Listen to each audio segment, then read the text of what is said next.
What's up, my people? So I was doing a lot of thinking today. I've been having a couple of different conversations, and look at that, how cute. I've been doing a lot of thinking, and these are the thoughts that I spent let's start over. I spend a lot of time thinking about what motivates people and thinking about what is it that sets people apart, in people who are able to succeed at their goals and others that just kind of struggle and flounder out there, just kind of coasting along. You know, what is it?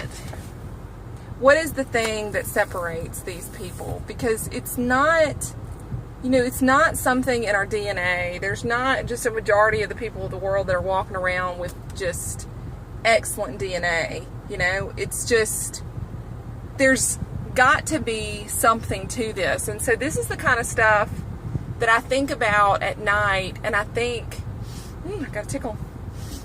This is the kind of stuff that I think about at night, and it just keeps me up, and I worry about it, and I wonder what it is, because I want, for people who are struggling a little bit, I want to find the thing that's going to help them. And so as I've thought about it, I think what it boils down to is this.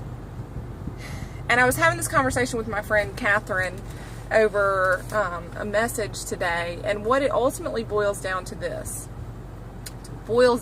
is this: your standards that you set for yourself. For people that don't really struggle with weight, don't really struggle with making the right choices, they have certain things in their life that they automatically do. They don't even have to think about them. They have habits in place that they just do. And people look at their lifestyle and they go, how can a person live like that? Doesn't that get boring? Or, for example, if you eat the same thing every day, a lot of fitness competitors eat the same thing day in, day out, and people just look and they just don't understand. It seems crazy to them. Or for people like me that are up at 4 o'clock in the morning and in the gym by 4:30, Monday through Friday at the very least, people look at that and they go, that's crazy. How can you do that?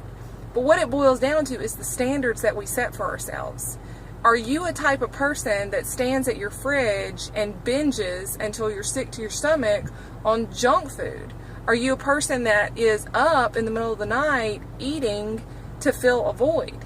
Are you a person that gets in your car to go get the junk food that your doctor has told you you don't need to eat?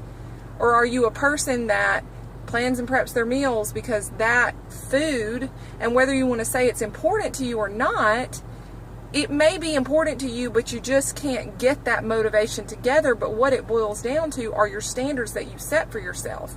If you set a standard for yourself that you're just not a person that does certain things, you will be sure not to do those things. If you're a person that just doesn't, like what I had mentioned to another friend, is if you set a standard for yourself that you're not a person that eats out of a vending machine, you're not going to eat out of a vending machine, because that is a standard that you've set for yourself. If you are a person who works really hard, who gets up and makes sure that they are never late and they do not miss their workout, that is a standard that you've set for yourself, and it just is what it is. You're not going to make excuses for yourself, because you will meet the standards that you set for yourself. That's just it. That's the end. I don't think that's the only piece to the puzzle, but I feel like that's a really good start. And so if you right now are struggling with trying to figure out, how do you do this health and fitness thing? How do you pick the right choice at the restaurant? How do you not binge on stuff at the end of the day? How do you pick the water? I hate water. I blah, blah, blah. How do you do those things? You just raise your standards. Back in the day, I used to drink a lot of Diet Coke. A lot of Diet Coke.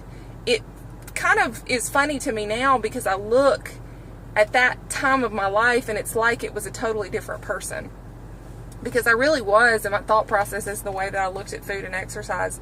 But Diet Coke, for example, I used to love Diet Coke, and I would drink it in the morning. Instead of coffee, I would have a Diet Coke. I would have one in, mid-morning. I would have one with lunch. It wasn't anything weird to get a biggie Diet Coke from Wendy's, because back then I ate fast food. But at a certain point, I realized that I wanted to be this person. I knew the type of person that I wanted to be, and I knew the things that I had to do to get there, to succeed and to reach that goal, and I had to adjust my standards accordingly. Some of those things were, I was not going to be a person that drank Diet Coke for breakfast. I just was not going to do that. I don't look and judge anybody else that does that, but for me personally, that was a standard that I set for myself because it just didn't make sense and did not line up with my goals. So what did I do? I gave up Diet Coke, and the first thing was not drinking it for breakfast.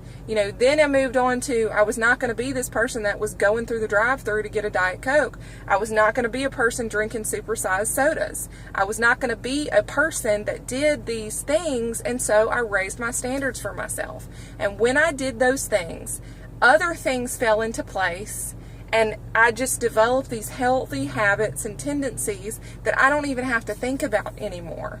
It's not a question to me of, when we're going out to eat, what fast food restaurant am I going to go to for lunch? That is not a thought that is in my plane of thought. It used to be, but again, I raised my standards and I decided that I was not going to be the person that did those things. I wasn't going to be the person that slept in and skipped my workout because I was too tired. I just wasn't going to be that person. I saw this image of myself and what I wanted to be and what that represented to me, and what could I do to get there. When I thought about the person that I wanted to be, the goals that I needed to set for myself, I sat down and I thought really hard about what are the attributes of that person that I want to be, and I systematically went through and I cut out the habits that did not line up with that. You won't find people that have these excellent high standards for themselves cutting corners and making accommodations to make other people feel comfortable, because those are their standards. They're not going to lower their standards for themselves. They're going to hit their standards every time, and the people that want to be a part of their life are going to raise their own standards to meet theirs. So right now, if you're struggling, you need to look at your standards that you have for yourselves, and you need to take a long, hard look and decide what is it that you want to be, and are your current habits and practices in your life lining up, and are they in sync with who you want to be? Only you can tell yourself that. Only you can set your standards, but when you set those standards for yourself, something magical happens in your brain and it's not a problem anymore. Got it? All right. Y'all be good. Keep it classy, and I'll catch you on the flip side. Bye.